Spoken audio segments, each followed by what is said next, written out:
Hope you're well. Welcome back to our channel. Today we will do a review for an air fryer that we bought. So we are going to open it now.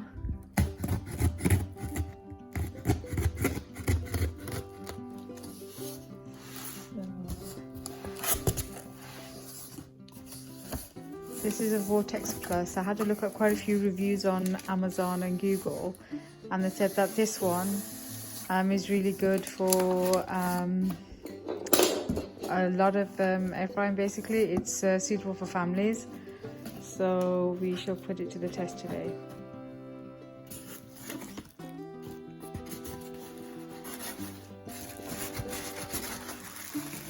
They packed it really well.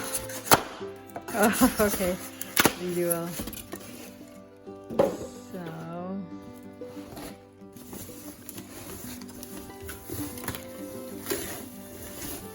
Oh, looks nice. So this is our instant Vortex Plus. It looks quite good. Looks-wise, looks really good, and it's quite a bit big as well. So I'm gonna just switch it on, plug it in. We switched it on. The off indicator came on. So we are going to check. Oh, okay. So quite. What I said, and it's quite big. It looks quite big. So we'll take those bits out. So that is quite big. I probably can put a whole chicken in there, to be honest. Nani ek chicken. So what, a big chicken definitely, and if you have two very small ones, you could get away with putting two baby chicken in there. So I think that's pretty good. That is really good size, I think, definitely. So give it a wipe, and then we're going to try making a few things. We have put the cooking tray back in with the arrow. It said facing the back of the air fryer or the front, so we're putting it towards the back. So we're going to put it in, put it back in. Okay, so now what we're supposed to do is we'll have a quick read. According to the instructions, you're supposed to press the air fry button, then start. So I'm guessing it's now preheating. It's making a lot of sound, and it did say that the first few times that we cook, it will have a very strong plastic smell. So just having a look at the instructions, it's quite easy to follow, very, very easy to follow. So the display shows on, and the cooking status shows preheat. Just says yeah. And so once it says it's ready, then we should say add food. So we shall add something. According to the instructions, we're not supposed to add food for the first test run. So we just have to follow the instructions. So bear with us. Now it's saying add food, so it's advised us to take out the basket and then put it back in.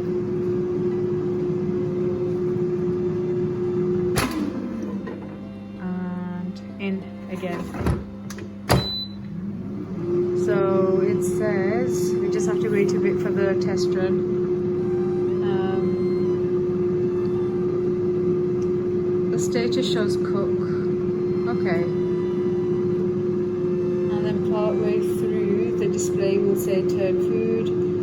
Okay, seems quite straightforward actually. I'm about to set the temperature, which I've done so now. You just press on the temperature button and then use a dial to put the temperature up. It's actually very easy to use. So this is just the first test run, so after that we shall start cooking. So we are going to actually make some chicken. So it's chicken breast, so we're going to grill it. So we're going to try it. So in it goes. We have cleaned the cooking tray and everything. Really not sure how long we should leave it in for, so I'm going to just check online. That just slipped out, but it's cool. So as you can see, there's like loads of space. We can easily put, I don't know, probably 5 pieces, 6 pieces in there. So it definitely is family size, so that's really good.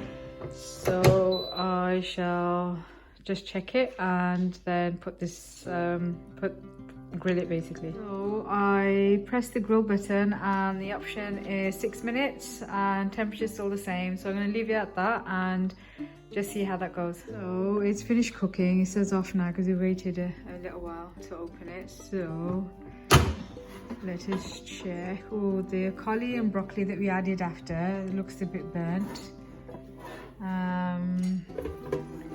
The chicken, I'm not sure, is it done? The cauli,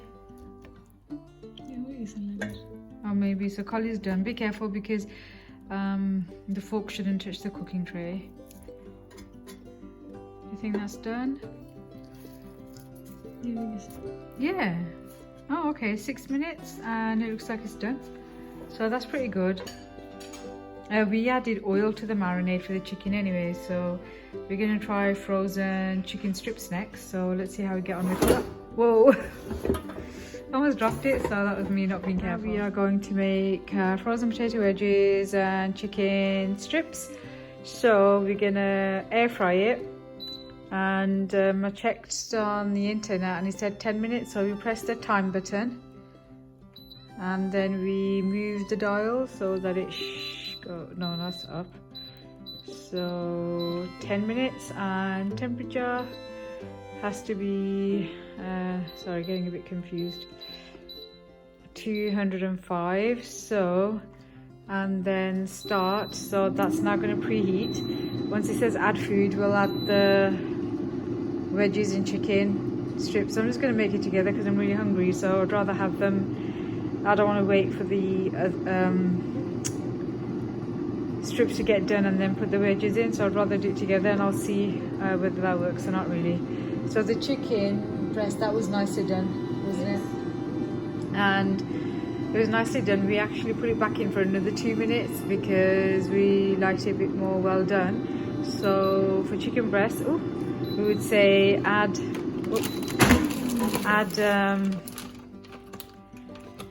maybe do it for 8 minutes.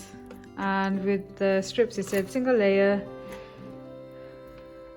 and then we're going to add some fries, which I don't know if we can layer the wedges or not because we can't layer the wedges,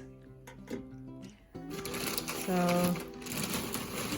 I don't know, because then we'll see. So as you can see, the wedges are completely frozen. With the chicken strips, they've been out for about 10 minutes, so they've slightly defrosted. Probably not much, but the wedges are properly still frozen. So that'll probably be enough. Cool. So in it goes. And that should be done in 10 minutes. Oh, looks like it's done. Some of it's burnt a little bit. We did turn it, so we'll see if it's dried out or what it's like. We'll let you know. So the chicken nuggets were actually quite nice. They were very nice. They weren't dry like I was expecting them to be. The wedges, on the other hand, I think what I should have done is sprayed them with oil because they were a bit on the dry side, and there was one that was uncooked, and that's pretty good considering how much I put in. So only one was slightly uncooked and the rest were absolutely fine. But I think it definitely needs oil. It was a little bland, but yep, we'll try something else next. I'm gonna make mutton ribs now, but I'm going to use the roast function just to see what that would be like. So it's 18 minutes, 202 the temperature, so we'll see what that is like. Normally I bake it in the oven or I grill it, but I just wanted to see what the roast function's like. Really I should use chicken to test the roast function, but you know, just an experiment, isn't it? So we'll see if that turns out nice or horrid or what. There's 9 minutes left. I decided to turn the ribs now. It's actually well done on this side. Doesn't mean it's cooked on the inside though, so we'll see. So it's done. I ended up roasting it for 26 minutes because I really wasn't sure if it's done. This does look properly done now, so I'm thinking maybe I should have just used the bake function, but I can always try again. That's a lot of oil that's come out the meat. I didn't add any oil to this marinade because normally you get quite a bit of oil that comes out the meat. The sound in the background is rain. It is proper tipping it down at the minute. Is it done then? Yeah, it's done. You can tell, nice and shiny, glazed, cooked, not burnt. Got Cool. So I'm going to make mutton back chops now that have been marinated. I'm going to grill it. I'm going to try baking or no, roasting chicken in a bit as well and see how we get on with that. See if 2 whole chickens get on. But at the moment I'm going to try this out and see how we get on with it. So I think the temperature might be a bit high, but it's just an experiment. We'll see how we get on with it. So it's now been cooked. I'm going to obviously taste it, see if it's done. I'm just hoping it is well done. If not, I'll have an upset tummy. Anyway, she'll make the chicken in a bit. So I managed to fit in 2 chickens, the medium size, so it's not bad. So I am going to roast the chicken. That's the temperature for it. Again, it's an experiment. The meat was the mutton chops were a bit tough, so I needed to put them back in for another few minutes, and they were okay after that. So I think it's just playing with the temperatures and timing. So the chicken is done. Looks pretty good. I hope it is done properly. We'll taste it and let you know how it goes. So I'm going to make camembert in the air fryer. I'm going to use a bake function. I've not used a bake function yet. I don't know if it's supposed to, but I'm going to try it out. Hopefully it'll work out fine and not crack the camembert. So it's been 10 minutes. I will check. Oh, I think that's done actually. I'm not going to put it back in, even though I put it in for 20 minutes, because normally it takes about 25 minutes in the oven. But that looks done and it's 10 minutes, so I'm taking that out. So yeah, you can have camembert in an air fryer.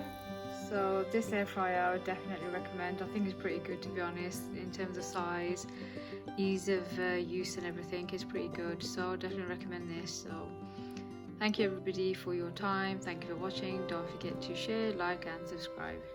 Take care. Love yous.